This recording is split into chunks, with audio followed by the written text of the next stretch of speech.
Pagi ini Sally baru keluar dari tempat tinggal dan Sally mendapati ini di depan ada satu kantong telur yang sudah dilemparkan, dan ini pecahannya teman-teman bisa lihat sampai ke sana, di sana.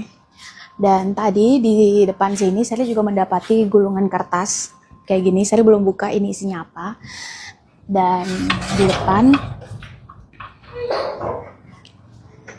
ternyata mobil juga dicoret atau dipiloks warna merah begini, dan di samping juga.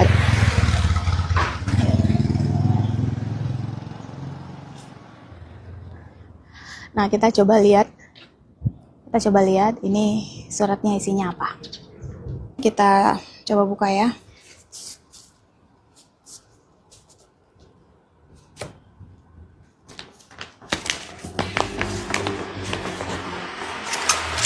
Ini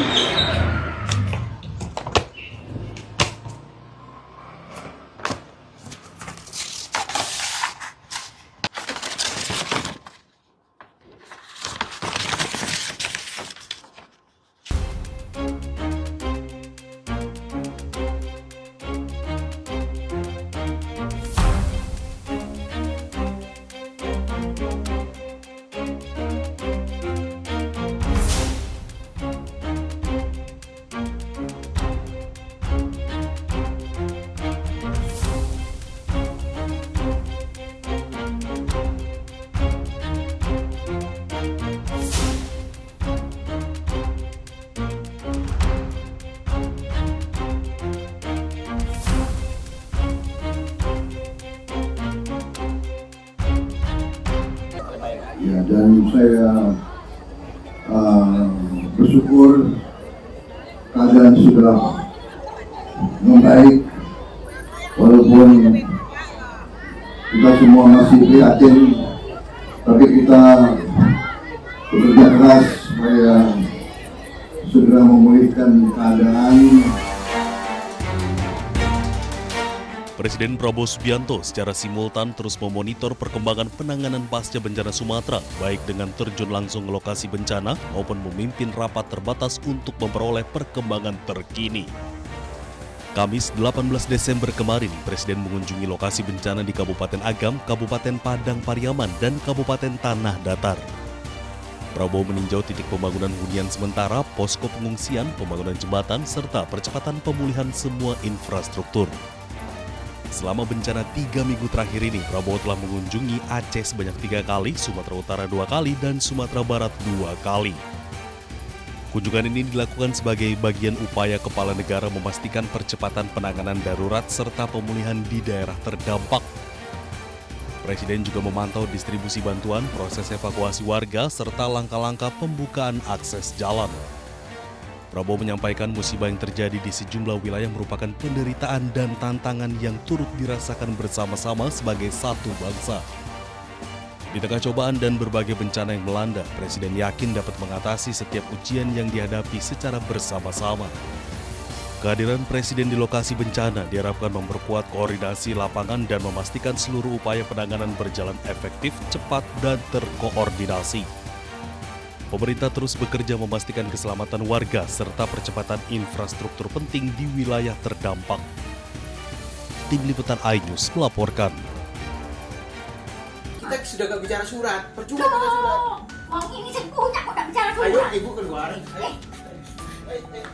Tiga dong. Ayo, tak kena. Kasus pengusiran nenek dari rumahnya di Surabaya, Jawa Timur terus menjadi sorotan. Nenek bernama Elina ini diusir dari rumahnya oleh sekelompok orang yang mengaku anggota ormas. Salah satunya mengaku telah membeli rumah yang ditempati nenek Elina berpuluh tahun sehingga memiliki hak atas rumah. Namun nenek Elina merasa tidak pernah menjualnya. Nenek Elina dan keluarga lantas diusir secara paksa, bahkan dianiaya hingga mengalami luka fisik. Menteri Sosial Saifullah Yusuf pun langsung bereaksi. Selain meminta penyelesaian kasus, Mensos juga menekankan setiap persoalan yang menyangkut kelompok rentan harus diselesaikan dengan cara yang baik dan berkeadilan.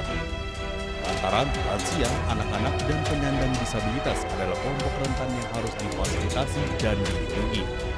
Mari ya, lansia, anak-anak, penyandang disabilitas itu adalah kelompok-kelompok rentan yang kita lindungi. Harus kita fasilitasi, kita berikan perlindungan. Kalau memang ada masalah, diselesaikan dengan baik ya, supaya orang tua kita, kelompok-kelompok rentan ini benar-benar bisa memperoleh hak-haknya. Kini polisi telah menetapkan 2 orang sebagai tersangka. Salah satu tersangka bernama Samuel telah berhasil ditangkap, sementara 1 tersangka lain masih dalam pencarian. Tim Liputan iNews melaporkan. Pagi ini Sally baru keluar dari tempat tinggal dan Sally mendapati ini di depan ada 1 kantong telur yang sudah dilemparkan dan ini pecahannya teman-teman bisa lihat sampai ke sana, di sana. Dan tadi di depan sini Sally juga mendapati gulungan kertas kayak gini. Sally belum buka ini isinya apa. Dan di depan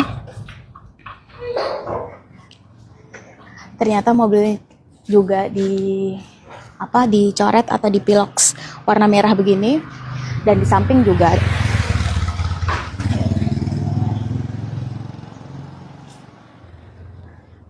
nah kita coba lihat ini suratnya isinya apa. Kita coba buka ya.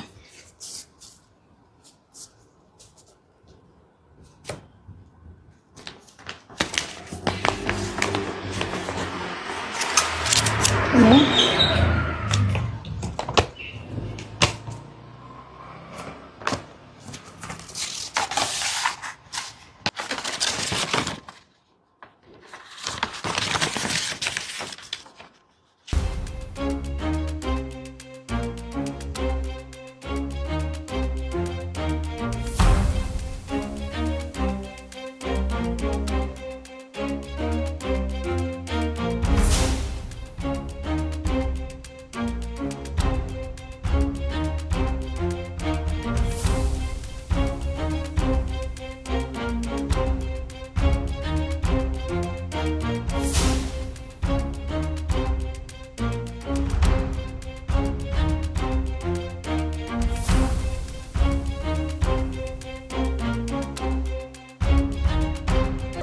Ya, dan saya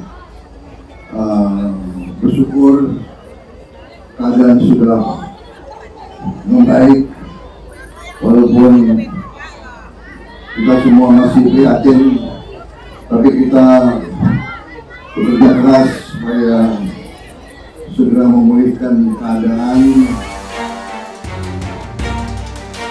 Presiden Prabowo Subianto secara simultan terus memonitor perkembangan penanganan pasca bencana Sumatera, baik dengan terjun langsung ke lokasi bencana maupun memimpin rapat terbatas untuk memperoleh perkembangan terkini.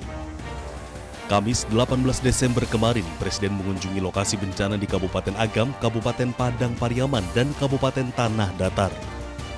Prabowo meninjau titik pembangunan hunian sementara, posko pengungsian, pembangunan jembatan, serta percepatan pemulihan semua infrastruktur. Selama bencana 3 minggu terakhir ini, Prabowo telah mengunjungi Aceh sebanyak 3 kali, Sumatera Utara 2 kali, dan Sumatera Barat 2 kali. Kunjungan ini dilakukan sebagai bagian upaya kepala negara memastikan percepatan penanganan darurat serta pemulihan di daerah terdampak. Presiden juga memantau distribusi bantuan, proses evakuasi warga, serta langkah-langkah pembukaan akses jalan. Prabowo menyampaikan musibah yang terjadi di sejumlah wilayah merupakan penderitaan dan tantangan yang turut dirasakan bersama-sama sebagai satu bangsa. Di tengah cobaan dan berbagai bencana yang melanda, Presiden yakin dapat mengatasi setiap ujian yang dihadapi secara bersama-sama. Kehadiran Presiden di lokasi bencana diharapkan memperkuat koordinasi lapangan dan memastikan seluruh upaya penanganan berjalan efektif, cepat, dan terkoordinasi. Pemerintah terus bekerja memastikan keselamatan warga serta percepatan infrastruktur penting di wilayah terdampak. Tim Liputan iNews melaporkan. Kita sudah gak bicara surat, percuma bicara surat. Uang ini saya punya, kok gak bicara Ayo surat? ibu keluar. Ayo. Tiga dong. Ayo, tak tenang. Kasus pengusiran nenek dari rumahnya di Surabaya, Jawa Timur terus menjadi sorotan. Nenek bernama Elina ini diusir dari rumahnya oleh sekelompok orang yang mengaku anggota ormas. Salah satunya mengaku telah membeli rumah yang ditempati Nenek Elina berpuluh tahun sehingga memiliki hak atas rumah. Namun Nenek Elina merasa tidak pernah menjualnya. Nenek Elina dan keluarga lantas diusir secara paksa, bahkan dianiaya hingga mengalami luka fisik.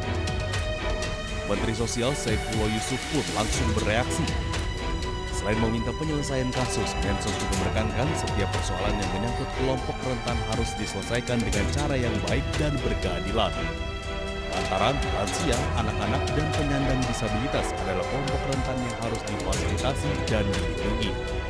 Mari ya, lansia, anak-anak, penyandang disabilitas itu adalah kelompok-kelompok rentan yang kita lindungi. Harus kita fasilitasi, kita berikan perlindungan. Kalau memang ada masalah, diselesaikan dengan baik ya, supaya orang tua kita, kelompok-kelompok rentan ini benar-benar bisa memperoleh hak-haknya. Kini polisi telah menetapkan 2 orang sebagai tersangka. Salah satu tersangka bernama Samuel telah berhasil ditangkap, sementara 1 tersangka lain masih dalam pencarian. Tim Liputan iNews melaporkan.